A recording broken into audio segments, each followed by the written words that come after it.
Hello everyone, welcome back to ADAME-TECHS. Welcome to this new video about VirtualBox.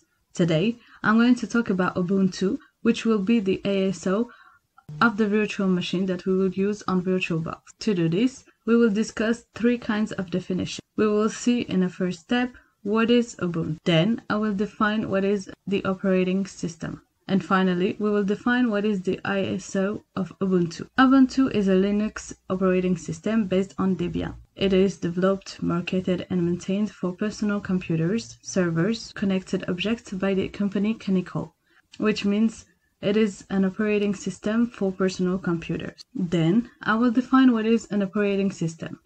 An operating system is a set of programs that allows to run and control a computer device. Of course, there are several types of operating systems, of which the most widespread are to see the Windows operating system.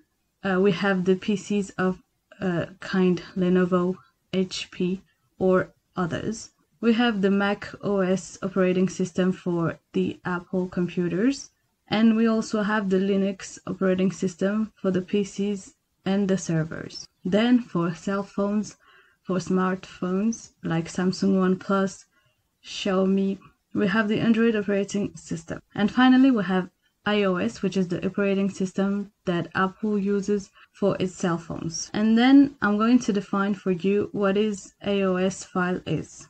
An iOS file, an image file in an optical disc, is a DVD or Blu-ray, and it contains all the data sectors contained on a disk.